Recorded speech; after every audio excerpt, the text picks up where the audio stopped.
Welcome back to my channel. Friends, आज हम इस प्रीमियर में आपको चैप्टर नंबर 10 करवाएंगे जो कि यूनिट नंबर 3+1 की बायोलॉजी का है। तो इससे आज हमारे 10 चैप्टर कवर हो जाएंगे और हमने 3 यूनिट कवर कर लिए हैं और साथ में हमने +2 के 2 यूनिट कवर कर लिए हैं। सो हमारा टारगेट है इसको कवर करना जल्दी से ताकि आपकी प्रेपरेशन टाइमली हो जाए।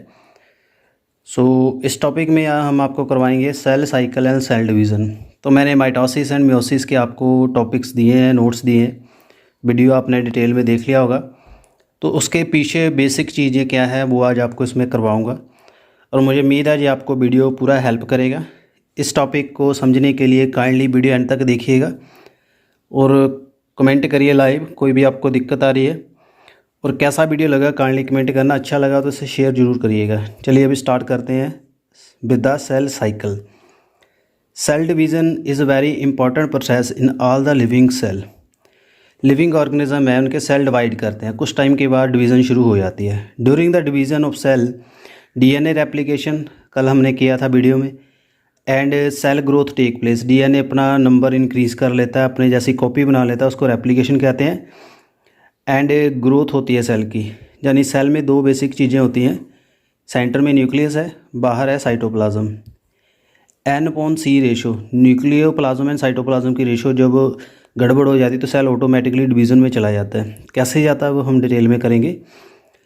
ऑल दिस प्रोसेसेस जैसे cell division, DNA replication and cell growth have to take place in coordinator way to ensure the correct division and formation of progeny cell. Progeny होते हैं daughter cell containing intact genome. एक coordinator manner में division चलती है, हाउच पौच नहीं होता, time decided है कौन सी इवेंट किस फेज़ में होगी। So the sequence of event by which is cell duplicates genome, पहले जीनोम डुप्लीकेट करेगा, synthesize other constituent of cell, eventually divide into 2 daughter cell, that is called cell division. So cell division कहते हैं sequence manner है। So although the growth that is in term of cytoplasmic increase, जो cytoplasm का content है, is continuous process. DNA synthesis occur during one specific stage in the single cell. Cell cycle जो है इसकी एक specific phase में ही DNA बनता है, जो मैंने आपको बताया था एस फेज़ में। रेप्लिकेटेड जो क्रोमोसोम डीएनए है फिर वो डिस्ट्रीब्यूटेड हो जाते हैं in the nuclei of the daughter cell in the complex series of events. These events जो हैं अंडर द जेनेटिक कंट्रोल। तो दिस इज़ द ओवरव्यू। तो आगे करते हैं फेजेस क्या हैं सेल साइकिल की। ए टिपिकल यूक्रोटिक सेल जो है जैसे ह्यूमन का सेल है, these divide once approximately 24 hour, 24 घंटे बाद 2 में डिवाइड हो जाता है। This duration of the cell can vary from organism to organism and cell to cell, और ऑर्गेनिज्म और सेल के ऊपर डिपेंड करती है। जैसे जीस्ट है ये 90 मिनट में डिवाइड कर लेता है। तो जो सेल का साइकिल है बेसिक 2 फेजेस में आता है, I phase and M phase, interphase and M phase, that is mitosis phase. M phase जो है रिप्रेजेंट करती है phase when actually the cell division occur, and interphase जो है between the succession division of the M phase। Division से पहले जो भी सेल में चलता है वो इंटरफेज में चलता है। Is significant to note the 24 hour average duration of cell cycle in the human cell. Cell division जो है लास्ट अबाउट एन आवर, 1 घंटे तक रहेगी। 95% जो टाइम है वो इंटरफेज लेती है, सबसे ज़्यादा टाइम इंटरफेज लेती है। क्यों लेती है वो भी आपको बताऊँगा। M phase start with the nuclear division corresponding to the separation of daughter cell, daughter chromosome. जब 2 क्रोमोसोम सेपरेट होते हैं उसको कहते हैं कैरियोकिनेसिस। फिर 2 सेल डिवाइड हो जाते हैं, साइटोप्लाज्म डिवाइड हो जाता है, दैट इज साइटोकिनेसिस। यानी पहले न्यूक्लियर डिवाइड होता है फिर cytoplasm. Interphase is the resting phase, it is the time during which the cell is preparing for division by undergoing both the cell growth and DNA replication in orderly manner. इसको resting phase कहते हैं, but ये resting phase नहीं होती। जो interphase है इसकी 3 phases हैं। G1 phase, G for the gap, gap 1, S synthesis phase, G2 gap 2। G1 जो है it is the interval between the mitosis and initiation of DNA replication. DNA replication से पहले और माइटोसिस के बीच का जो गैप है। So it is metabolic active continuous growth but does not replicate DNA.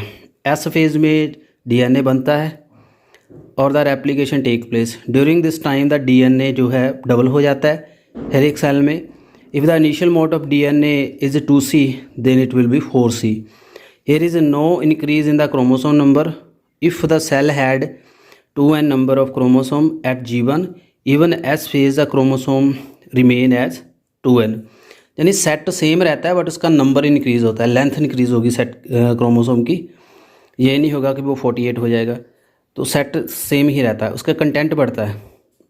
The animal cell during the S phase DNA replication जो है begin in the nucleus and centriole duplicate in cytoplasm. During the G2 the protein synthesis and mitosis, जो mitosis के लिए चाहिए for the cell growth, यानी G2 में protein बनेगी। How do the plant and animals continue to grow in their life? Do the cell in the plant divide all time? Do you think the cell continue to divide all plant cell animal? Can tell the name and location of the tissue having the cell that divide all time higher in plant? Do animal have similar meristematic tissue? Meristematic tissue आपको बताया था plant tissue में जो divide करते रहते हैं। ये आपके लिए एक क्वेश्चन है अंडरस्टैंडिंग का। तो ये एक डायग्राम देख सकते हैं पूरा सेल साइकिल का, बेसिक आइडिया। इसके ऊपर ज़्यादा टाइम लगाएंगे तो आगे आपको समझ आ जाएगा, ज़्यादा वीडियो में इतना टाइम नहीं लगेगा फिर। तो ये है इंटरफेस की स्टार्टिंग से G नोट भी आता है एक, G1 S G2, तो ज़्यादा टाइम लगा रही है ये इंटरफेस। बाकी जो 5% टाइम है वो एम फेज़ में लग रहा है। इसमें पहले प्रोफेज़, मेटाफेज़, एनाफेज़, टेलोफेज़, जहाँ तक न्यूक्लियस डिवाइड हो जाएगा, उसके बाद साइटोप्लाज्म डिवाइड होकर 2 सेल बनेंगे, डेट इज़ साइटोकाइनेसिस। मुझे उम्मीद है इतना आपने कर लिया है। The some cell in the adult animal do not appear exhibit division, कईयों में डिवीज़न नहीं होती, जैसे हार्ट के सेल हैं।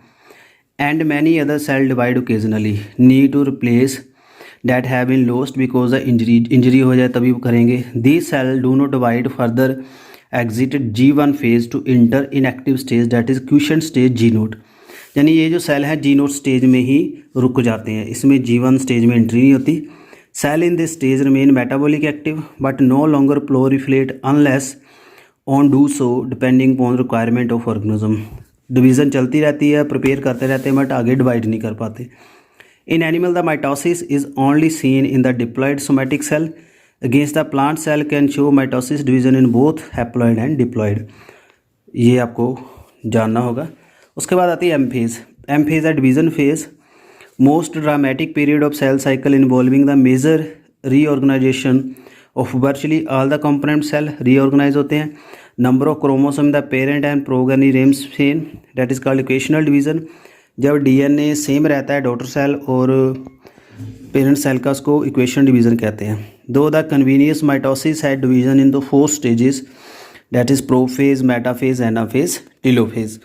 तो हम पहले माइटोसिस ही स्टार्ट करने जा रहे हैं, तो चलिए आगे स्टार्ट करते हैं प्रोफेज से। प्रोफेज क्या है? It is the first stage of mitosis, follow the S and G2। G2 के बाद आती है in the S and G2 the new DNA formed, not distinct but intertwined. Prophase is marked by initiation of condensation of chromosome. Prophase में जो DNA condense होना शुरू करता है, जो मटेरियल है अनटेंगल्ड हो जाता है during process of chromatin condensation. The centriole had undergone duplication during S phase, no began to move opposite side. Completion अगर जब हो जाती है प्रोफेज की, तो उसमें क्या आता है? प्रोफेज के एंड में क्रोमोसोम मटेरियल कंडेंस होकर कम्पैक्ट क्रोमोसोम बना देता है। सेंट्रोमियर आ जाता है सेंटर में। क्रोमोसोम जो है 2 क्रोमेटिड के साथ जुड़े नज़र आते हैं सेंट्रियोम में। इनिशिएशन असेंबली हो जाती है, स्पिंडल प्रेटस दिखाई देना शुरू कर देता है। माइक्रोट्यूब्यूल एंड प्रोटीनेशियस कंपोनेंट जो है साइड में चले जाते हैं। The cell at the end of the prophase been viewed under the microscope do not show Golgi complex, endoplasmic reticulum, nucleolus and nuclear envelope. Cell की जितनी ऑर्गेनेली वो disappear हो जाती है, सिर्फ हमें न्यूक्लियर ही नज़र आएगा। उसके बाद है मेटाफेज। कंप्लीट जब हो जाती है डिसइंटीग्रेशन, न्यूक्लियर एनवेलप इसमें हो जाएगी, न्यूक्लियर एनवेलप पूरी तरह ख़त्म हो जाएगा। सेकंड फेज ऑफ माइटोसिस है, क्रोमोसोम जो है सेपरेट हो जाते हैं साइटोप्लाज्म से। By this phase the condensation of chromosome maximum होती है, और इससे सबसे बेस्ट स्टेज जो होती है क्रोमोसोम देखने के लिए, डेट इज़ मेटाफेज। इसमें पूरे क्रोमोसोम आप देख सकते हो अपने 23 सेट इसमें कैरियोटाइपिंग करते हैं। This is then the stage which the morphology of chromosome most easily studies, ये पेपर में भी आता है। At this stage the sister chromatid जो है सेंट्रोमियर से हेल्ड होते हैं। स्मॉल डिस्क शेप स्ट्रक्चर जो है सेंट्रोमियर में आ जाता है, that is the kinetochore. The structure जो है अटैचमेंट प्रोवाइड करवाते हैं विद द स्पिंडल प्रेटस। Chromosome that move into the centre of the cell, hence metaphase is characterized by chromosome moving at equator. Chromatid वो एक प्लेट बना देते हैं, that is the metaphasic plate, centre में आ जाते हैं। स्पिंडल जो है इसमें अटैच होते हैं काइनेटोकोर के, इसमें नज़र आते हैं। क्रोमोसोम जो है मूव करते हैं to spindle equator and aligned at metaphase plate through the spindle on the both pole. तो चलिए इनका जितना हो गया ये देखते हैं। ये है अर्ली प्रोफेज, कंडेंसेशन स्टार्ट हो रही है क्रोमेटिन की। उसके बाद आपको पूरे कंडेंस नज़र आ रहे हैं, सिस्टर क्रोमेटिन नज़र आ रहे हैं, सेंट्रोमियर नज़र आना शुरू हो जाएगा। ये है मेटाफेज की ट्रांजिशन। अब मेटाफेज शुरू होने वाली है। ये लेट प्रोफेज है, अर्ली मेटाफेज है, जहाँ सेंट्रियोल नज़र आ रहा है, स्पिंडल ऑपरेटस ऑर्गेनाइज हो रहा है, यहाँ पूरी तरह से ऑर्गेनाइज हो गया। ये इसके दो पोल हैं जैसे मैग्नेट के होते हैं। ये जो सेंटर में एरिया था इसको इक्वेटर कहते हैं। तो इसमें एक प्लेट बन गई है, पूरे अरेंज हो गए हैं क्रोमोसोम, इसको बोलेंगे मेटाफेजिक प्लेट। तो this is the metaphasic plate. Mitosis में सिंगल बनती है, मियोसिस में डबल बनती है। कैसे बनती है वो आगे आपको करवाएंगे। और एनाफेज में क्या होता है, द ईच क्रोमोसोम जो arrange in the metaphasic plate split हो जाता है क्रोमेटिड में। अब यहाँ सेंट्रोमियर टूट जाएगा, क्रोमेटिड सेपरेट होके पोल की ओर तुले जाएंगे। क्रोमोसोम मूव कर जाते हैं इक्वेटर प्लेट से, सेंट्रोमियर जो टुवार्ड पोलर मूवमेंट हो जाती है with the arm, chromosome trailing behind. So the anaphase is characterized by following. Centromere split होता है, क्रोमेटिड सेपरेट होते हैं, क्रोमेटिड मूव करते हैं ऑपोजिट पोल पे। उसके बाद आती है टेलोफेज। टेलोफेज में फाइनल स्टेज है, क्रोमोसोम जो हैव रीच द पोल पे पहुंच गए हैं, कंडेंस हो गए हैं। Individual chromosome no longer seen in the chromatin material, नज़र नहीं आता, अब कंडेंसेशन कम हो जाती है। Chromosome cluster on the opposite spindle pole, nuclear envelope बनना शुरू हो जाता है उसके अराउंड। गोल्जी ऑपरेटस जो है न्यूक्लियोलस अपीयर होना शुरू हो जाएगा, स्पिंडल ऑपरेटस ख़त्म होना शुरू हो जाएगा। उसके बाद आती है एंड में साइटोकाइनेसिस। अब साइटोप्लाज्म डिवाइड होगा, पहले न्यूक्लियर डिवाइड होगा, डैट इज़ द कैरियोकाइनेसिस होगी अप टू टेलोफेज। अब दो डॉटर सेल में डिवाइड होगा। In animal cell is achieve by furrow, इनमें फरो अपीयर होती है जो प्लाज्मा मेम्ब्रेन बना देती है। फरो डीपर होती है, बीच में ग्रुप बन जाती है और दो सेल बन जाते हैं। और प्लांट सेल में एक यूनिक फिनोमेना होता है that is the cell plate, क्योंकि इसमें मिडल लैमेला होती है, मिडल लैमेला बन जाती है एडजस्ट सेल में। At the time cytoplasmic division organelle जैसे माइटोकॉन्ड्रिया, प्लास्टिड वो नज़र आ जाते हैं, डिस्ट्रीब्यूटेड हो जाते हैं दोनों साइड। सम ऑर्गेनिज्म में कैरियोकाइनेसिस जो है, साइटोकाइनेसिस इकट्ठी नहीं चलती, तो मल्टी न्यूक्लिएटेड स्टेज में आ जाते हैं, उसको सिनकाशिया का नाम देते हैं। तो यहाँ देख सकते हो एनाफेज है फ्रेंड। अब यहाँ जैसे हमने मेटाफेज में देखा क्रोमोसोम इक्वेटर में थे, अब क्रोमेटिड उड़ के चले गए पोल में, इसको कंग्रेशन स्टेज कहते हैं। कंग्रेशन स्टेज जो है एनाफेज में नज़र आती है। उसके बाद टेलोफेज, डीप ग्रूव बन रही है यहाँ पे। एनिमल सेल में फरो बनेगी, ये फरो है क्लीवेज फरो। प्लांट सेल में प्लेट बनेगी, सेल प्लेट जो है वो आपके गोल्जी ऑपरेटस बनाते हैं। टेलोफेज उसके बाद दो डिवाइड करके जो साइटोकाइनेसिस है। सो ये पूरी थी आपकी माइटोसिस। सो इसकी क्या एडवांटेज है, इसको इक्वेशनल डिवीज़न कहते हैं क्योंकि इसमें डिप्लॉयड ही क्रोमोसोम रहता है। होएवर इन लोअर प्लांट जैसे इंसेक्ट भी हैं उसमें हैप्लॉइड भी हो जाता है। Very essential to understand the significance of this division in the life of organism. तो माइटोसिस जो है इसमें डिप्लॉयड डॉटर सेल बनते हैं, जेनेटिक मटेरियल आइडेंटिकल होता है। मल्टी सेल ऑर्गेनिज्म में तो cell growth result in distributing ratio between nucleus and cytoplasm. Therefore it become essential for cell to divide और स्टोर द न्यूक्लियोसाइटोप्लाज्मिक रेशो। तो जब तक वो रेशो बनी होती है तब तक सेल डिवाइड नहीं करेगा, जब रेशो में कोई गड़बड़ी आ जाएगी तो सेल डिवाइड करता है। Very significant contribution of mitosis is the cell repair. Cell growth and repair कराती है, मेरिस्टेमेटिक सेल डिवीज़न कराती है। Cell of the upper layer of epidermis, lining of the gut, blood cell जो continuously replace होते रहते हैं। Meristematic tissue में mitosis ही चलती है, एपिकल एंड लेटरल कैम्बियन में। And continuous growth of plant throughout the life with this unique division that is the mitosis. आगे हम करेंगे मियोसिस। मुझे उम्मीद है इतना आपने समझ लिया होगा अच्छे से।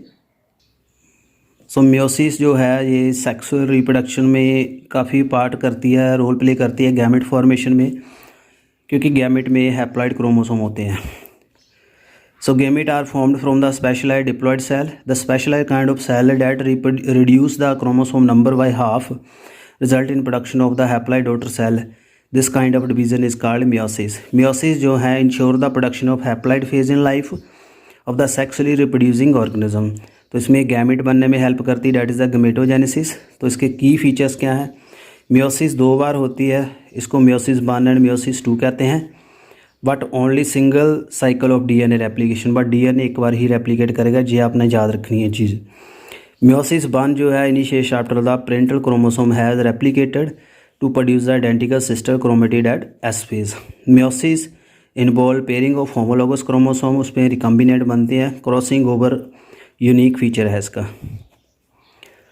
4 हैप्लॉइड सेल बनते हैं मियोसिस 2 के बाद। मियोसिस इवेंट जो है इसको ऐसे फेज़ में समझ सकते हैं। मियोसिस 1 में prophase, metaphase, anaphase, telophase 1। Meiosis 2 में प्रोफेज 2, मेटाफेज, एनाफेज, टेलोफेज 2। तो ऐसे इसको देखते हैं। चलिए आगे स्टार्ट करते हैं इसको। प्रोफेज 1 जो है it is the first meiotic, typically longer, more complex है, और प्रोफेज जो माइटोसिस के उसके कंपैरेटिव। फर्दर इसके फॉलोइंग फेजेस हैं, इसको कहते हैं लिप्टोटीन, जाइगोटीन, पैकेटीन, डिप्लोटीन, डायाकिनेसिस। बहुत इंपॉर्टेंट फिनोमिना है। इस फेजेस को याद करने के लिए एक लाइन याद कर लीजिए, लता ज़रा पानी दे देना, ये आपके लिए शॉर्टकट है, आपको शायद आता होगा कईयों को, ये हमारे टीचर ने सिखाया था, नहीं आता तो देख लीजिए। Leptotene, zygotene, pachytene, डाइकेनेसिस, diplotene and डाइकेनेसिस। Leptotene जो है स्टेज है जिसमें ग्रेजुअली विजिबल अंडर क्रोमोसोम आपको नज़र आ जाते हैं। कम्पैक्ट क्रोमोसोम जो होते हैं इसमें रहते हैं। सेकंड स्टेज जो है दैट इज़ जाइगोटीन, इसमें दोनों कंबाइन कर जाते हैं इसके क्रोमेटिड जो होते हैं। Such paired chromosome that is called homologous chromosome. Electron micrograph जो इसका नज़र आता है साइनेप्स क्रोमोसोम, और इसके बीच में एक सिनेप्टोमीनिमल कम्प्लेक्स बन जाता है। जैसे ये 2 कंपोनेंट हैं, इसके अंदर प्रोटीन असेंबली इकट्ठी हो जाती है जिसको सिनेप्टोनीमल कम्प्लेक्स कहते हैं। ये आपको हायर बुक में डायग्राम मिलेगा। तो complex found in the synapse homologous that is, फिर बन जाता है बाइवेलेंट और टेट्रावेलेंट। 2 मिल गए और उसके बाद जब 4 इकट्ठे हो जाते हैं क्रोमेटिड वो टेट्रावेलेंट बना देते हैं। However, these are more clearly visible at the next stage. First 2 stage जो हैं that is the short lived. The third stage आती है पैकेटिन। पैकेटिन स्टेज काफ़ी टाइम तक चलती है। इसमें वाइबलेंट जो हैं टेट्राड में बन जाते हैं, एक टेंगल हो जाते हैं आपस में, अपीयरेंस ऑफ रिकम्बिनेट नड्यूल बन जाते हैं, और उसमें क्रॉसिंग ओवर हो जाती है नॉन सिस्टर्ड आर्म। जो नॉन होमोलोगस क्रोमोसोम है उसके सेगमेंट आपस में चेंज हो जाते हैं। क्रॉसिंग ओवर जो है जेनेटिक मटीरियल एक्सचेंज कर देती है होमोलोगस क्रोमोसोम का। क्रॉसिंग ओवर जो है ये एंजाइम मेडिएटेड प्रोसेस है, इसमें एंजाइम होते हैं रिकम्बिनेट जो क्रॉसिंग ओवर कराते हैं। तो इसमें जेनेटिक मटेरियल 2 क्रोमोसोम का रिकम्बाइन हो जाता है, रिकम्बिनेट हो जाता है जब वो होमोलोगस क्रोमोसोम का एंडोपैकेटिन में हो जाता है। उसके बाद आता है डिप्लोटीन। डिप्लोटीन में डेजुलेशन हो जाता है, सिनेप्टोनीमल कॉम्प्लेक्स ख़त्म हो जाता है, रिकम्बाइंड जो क्रोमोसोम है वो बाइवेलेंट में आ जाते हैं। This X shape structure is called chiasmata. वहाँ कैजमेटा नज़र आ जाते हैं जहाँ पे आपको ऐसे क्रोमोसोम है, उसमें आपको ऐसे टेंगल नज़र आएंगे, ऐसे स्ट्रक्चर, इसको कैजमेटा कहते हैं। इससे पता चल जाता है भी क्रॉसिंग ओवर हुई है। In oocyte of the some vertebrate diplotene can last for month और ईयर, ये भी आपने याद करना है। फाइनल स्टेज आती है डायकेनेसिस। इसमें टर्मिनलाइजेशन होती है, जो कैजमेटा वो ख़त्म हो जाते हैं। तो इसमें एंड में जो असेंबली स्पिंडल की नज़र आनी शुरू हो जाती है। डायकेनेसिस के बाद न्यूक्लियोलस डिसअपेयर हो जाता है, न्यूक्लियर मेम्ब्रेन ब्रेक होनी शुरू हो जाती है। उसके बाद मेटाफेज़ में चला जाता है। मेटाफेज़ 1 जो है जो छोटी फेज़ है, इसमें जो क्रोमोसोम हैं वो ऊपर आ जाते हैं प्लेट में, इक्वेटर में डबल प्लेट्स बनती है, इसको कहते हैं डबल मेटाफेजिक प्लेट। उसके बाद एनाफेज़ जो होमोलोगस क्रोमोसोम्स हैं वो सेपरेट होके चले जाते हैं पोल की ओर। टेलोफेज़ 1 में न्यूक्लियोलस रिपेयर हो जाएगा, साइटोकाइनेसिस होगी और डायड ऑफ सेल बनेगा। Although many of the cases the chromosome don't undergo some dispersion do not reach extremely extend state of the interphase nucleus. This stage between the 2 meiotic division is called interkinesis and generally short lived. तो इसमें टेलोफेज़ के बाद आपको 2 cell भी cytokinesis हो जाएगी, वो साथ में इसकी इंटरफेज 2 भी चलती है, बहुत छोटी होती है इसलिए इसको इंटरकेनेसिस कहते हैं। इंटरकनेसिस जो है इसके बाद प्रोफेज 2 जल्दी स्टार्ट हो जाती है। तो ये सिंपल होती है प्रोफेज 1 से। तो ये देख लीजिए आप मियोसिस 1 माइटोसिस 1 की तरह ही नज़र आती है, बट यहाँ प्रोफेज 1 एक यूजफुल फिनोमिना, यहाँ देख सकते हो टेंगलिंग हो रही है, 4 क्रोमेटिन नज़र आ रहे हैं, जो टेट्राब्लेंट बन गया। होमोलोगस क्रोमोसोम में नॉन सिस्टर्ड आर्म आपस में क्रॉस होके अलग अलग सेगमेंट क्रॉस हो रहे हैं, क्रॉसिंग ओवर। उसके बाद 2 क्रोमोसोम आगे 2 प्लेट बन गई इक्वेटर में, डबल मेटाफेजिक प्लेट। फिर एनाफेज 1 में जो क्या सेपरेट होंगे यहाँ पे आपके क्रोमोसोम। उसके बाद 2 डॉटर सेल बन गए। जहाँ पे जो डॉटर सेल है ये डिप्लॉइड है, ये आपने याद करना है। उसके बाद हैप्लॉइड बनेंगे मियोसिस 2 में। मियोसिस 2 जो है प्रोफेज 2 जो है इनिशिएटेड इमीडिएटली आफ्टर साइटोकाइनेसिस। तो इसमें फुली इलोंगेटेड होने से पहले हो जाती है। Meiosis 2 resemble the normal mitosis, अब नॉर्मल माइटोसिस इसमें चलेगी। मेटाफेज 2 जो है अलाइन इक्वेटर एंड जो क्रोमोसोम आ जाते हैं इक्वेटर पे, माइटोट्यूब्यूल बन जाते हैं, स्पिंडोपेटस बन जाता है। एनाफेज में जो क्रोमोसोम है अब क्रोमेटिड उनके सेपरेट होंगे सेंट्रोमियर से। तो ये पूरी आपकी इक्वेशनल डिवीज़न है, जैसे आपको नज़र आती है आपकी माइटोसिस वैसी नज़र आएगी। तो ये आपका है सेल, डॉटर सेल है जो प्रोफेज 2 में है दोनों। अब ये मेटाफेज 2 में आ गए, सेंटर में आ गए ये क्रोमोसोम, सिंगल मेटाफेजिक प्लेट आ गई। अब इसके क्रोमेटिड टूट के जाएंगे पोल में, सेल थोड़ा इलोंगेटेड हो रहा है, इसमें फरो बन जाएगी, 2 सेल इससे बन गए, 2 इससे, तो टोटल 4 सेल बनेंगे आफ्टर टीलोफेज एंड कैरियोकिनेसिस। साथ में इसमें शो कर दी है साइटोकिनेसिस भी। तो ऐसे आपको नज़र आएंगे 4 सेल। टीलोफेज 2 में the 2 group of the chromosome once aligned get nuclear envelope बन जाएगा, साइटोकाइनेसिस होगी, इसके बाद 4 डॉटर सेल बनेंगे। तो इसके अराउंड आपका न्यूक्लियोलस भी नज़र आएगा, न्यूक्लियर इनवेलप भी नज़र आएगा। अब मियोसिस की क्या सिग्निफिकेंस है, तो ये conservation of specific chromosome number each species में रखने के लिए ज़रूरी है। सेक्सुअली रिप्रोड्यूसिंग ऑर्गेनिज्म में काफ़ी सिग्निफिकेंट रोल है इसका, और इसमें paradoxically result in reducing the chromosome number by half कर देती है। जेनेटिक वेरिएबिलिटी आती है, न्यू वेरिएशंस आती हैं जो एवोल्यूशन की फाउंडेशन रखते हैं। तो फ्रेंड ये था बहुत ही बेसिक सा टॉपिक सेल डिवीज़न का। तो मुझे उम्मीद है आपने समझ लिया होगा, काफ़ी कुछ सीखने को आपको मिला होगा इसमें। तो इसमें जो सेल साइकिल है उसके कुछ कंपोनेंट छूट गए हैं। इसके प्रोटीन्स होते हैं जिसको साइक्लिन कहते हैं, साइक्लिन डिपेंडेंट काइनेज। एंजाइम होते हैं, इसको CDK एंजाइम कहते हैं। साइक्लिन प्रोटीन्स होते हैं जो सेल साइकिल को कंट्रोल करती हैं, एक साइकिल में दूसरे साइकिल से इंटर करना, वो पर्टिकुलर एक प्रोटीन से रिलेटेड ही फिनोमेना होता है। तो वो थोड़ा हायर लेवल का है, वो हम करेंगे बाकी किसी डे में। तो मैंने माइटोसिस मियोसिस में आपको करवाए हैं, वो आप दोबारा से वीडियो देख लीजिए। So thank you very much friends. इसमें क्या क्या चेंजेस हैं अपने पूरा दिमाग में रखना है। तो कैसा वीडियो लगा काइंडली कमेंट करिएगा। Thank you very much.